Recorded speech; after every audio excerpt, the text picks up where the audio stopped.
ಎಲ್ಲರಿಗೂ ನಮಸ್ಕಾರ. ನಾನು ನಿಮ್ಮ ಪ್ರೀತಿ ಕಿರಣ್. ನಮ್ಮ ಮೇಕೆ ಮರಿಗಳು ಈ ನಡುವೆ ಯಾಕೋ ಮರಿಗಳು ಹಾಕೋದೆ ಸ್ವಲ್ಪ ಪ್ರಾಬ್ಲಮ್ ಆಗಿಬಿಟ್ಟಿದೆ.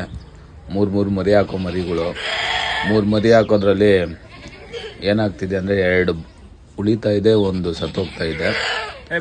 ಇದೊಂದು ಮರಿ ಹಾಕಿದೆ, ಇದು 2 ಮರಿ ಹಾಕಬೇಕು. ಫಸ್ಟ್ನೇ ಸುಲಿದು ನೋಡೋಣ ಇದೆಷ್ಟು ಮರಿ ಹಾಕುತ್ತಾ. ಏನು ಪಾಪ ಇವಕ್ಕೆ ಪ್ರಾಬ್ಲಮ್ ಆಗ್ಬಿಟ್ರಿ ಅಂತ ಗೊತ್ತಾಗ್ತಾ ಇಲ್ಲ. 1 ಮರಿ ಇದ್ರೆ 1 ಮರಿ ಉಳಿಯುತ್ತೆ, 1 ಮರಿ ಸತ್ತೋಗ್ಬಿಡುತ್ತೆ. ಒಂದು ಸ್ವಲ್ಪ ದಿನ ಇಲ್ಲ 2 ಚೆನ್ನಾಗೇ ಇರುತ್ತೆ, ಸತ್ತೋಗ್ಬಿಡುತ್ತೆ. ನೋಡಿ ಅದು ಇನ್ನೊಂದು ಮರಿಗೂ ಟ್ರೈ ಮಾಡ್ತಿದ್ದೆ. 2 ಮರಿ ಪಕ್ಕ ಹಾಕುತ್ತೆ. ಮರಿ ಅಂತೂ ತುಂಬ ಕ್ವಾಲಿಟಿ ಆಗಿದೆ, ಚೆನ್ನಾಗಿದೆ. ಅದು ಒಂದು ಸ್ವಲ್ಪ ದೊಡ್ಡದಾಗಲಿ, ನಿಮ್ಗೆ ವಿಡಿಯೋ ಮಾಡಿ ಹಾಕ್ತೀನಿ. ಅದು 2ನೇ ಮರಿಗೆ ತುಂಬ ನೋವು ಪಟ್ಟಿದೆ.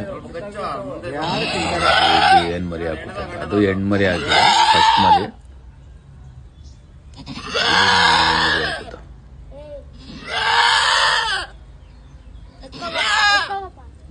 ಸತ್ತೋಗ್ಬಿಟ್ಟಿದೆ ನೋಡಿ. ಅದು ಏನಾದರೂ ಇದಕ್ಕೇನು ಪ್ರಾಬ್ಲಮ್ ಅಂತ ಗೊತ್ತಿಲ್ಲ, ಗೊತ್ತಿದ್ರೆ ಹೇಳಿ.